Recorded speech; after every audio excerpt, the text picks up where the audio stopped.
Welcome to the Powerline Podcast, the official podcast of GreyStone Power. I'm your host, Adam Elrod.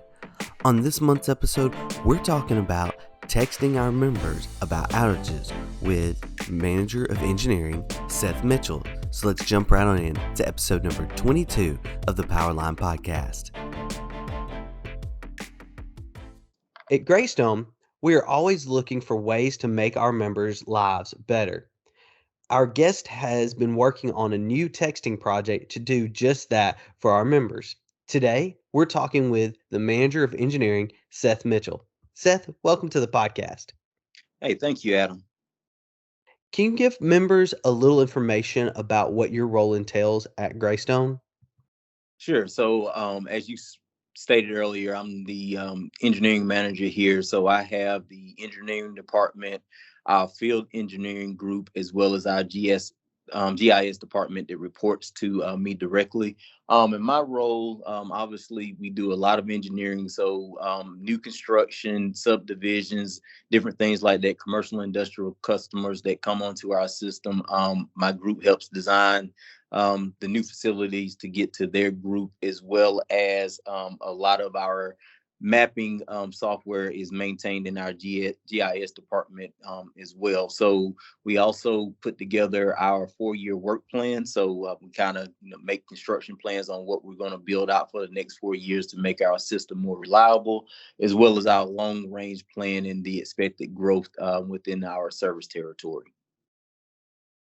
So a lot of different things go under that, obviously, a lot of projects. And of course, we didn't bury the lead. We've already talked about you've been working on a texting project for our members. Could you tell members what you have been working on exactly? Sure. So I've been with GreyStone now a little over 3 years. And one of the projects that I was tasked with was our outage notification through texting. It's a big ask from our members. Obviously, they want to be communicated, especially when it comes communicated with, especially when it comes to outages. So we've been working, behind the scenes, really trying to make sure that we give a product that makes sense and it communicates the appropriate information to our members as it relates to outages that they may experience. Obviously, the goal is not to have any outages, but we do realize that sometimes that's going to take place, and we just want to make sure that we're communicating the appropriate information in a timely fashion, and basically in the ways that members want to be communicated with. So I've spent the last 2 years, I kind of get a little thrown off with COVID mixed up in there, but kind of working on making sure that we can get this product implemented in the right fashion. So if you couldn't tell members, a 2-year project, this is no small task. This is actually a really big change for utility to implement. Why did Greystone decide to take the leap to start texting members about outages? Sure. We definitely wanted to take a proactive approach to communicating outage information to members. And again, as I kind of stated earlier, being able to have different ways to communicate that information. So whether that's through texting, whether that's through our apps, going to our website, or a more traditional way of reaching out to members through phone, we just wanted to make sure no matter how a member wanted to be communicated with, that we gave them all the options that we have at our disposal. And to your point, a lot of times people may think, oh, well, it's just a simple text message. Why is it taking so long to implement something like that? Well, there's a lot of different variables that go into that process that, at first glance, it does kind of seem like, man, that's really intensive. So being able to address, members' needs, and obviously our motto is making life better.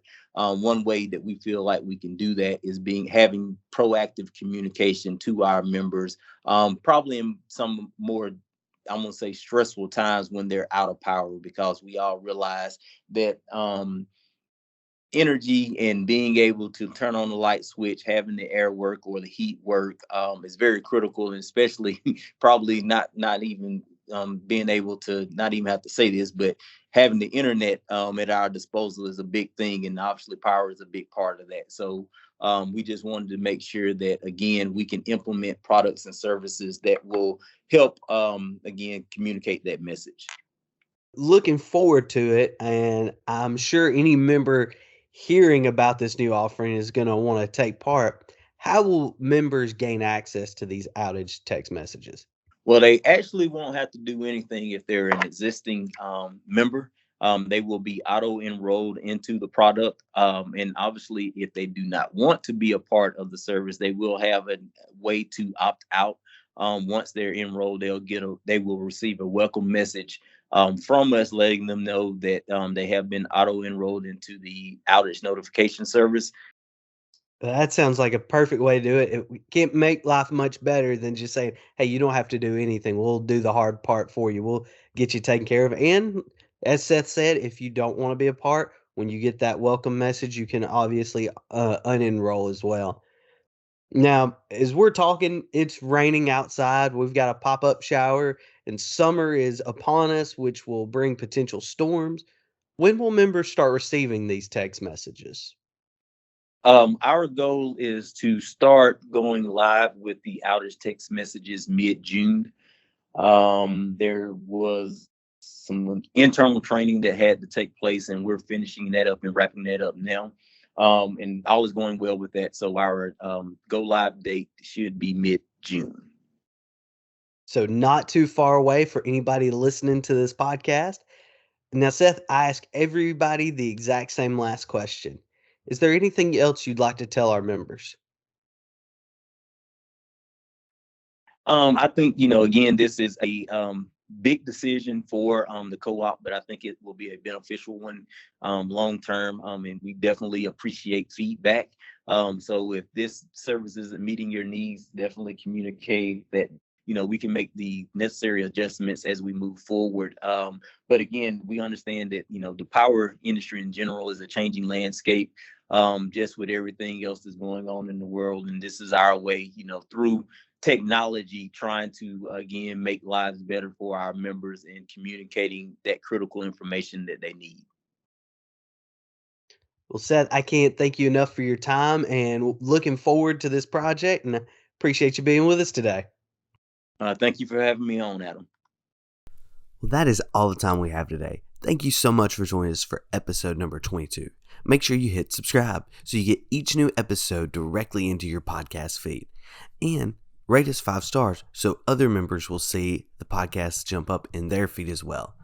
This has been the Powerline Podcast. Thanks for listening.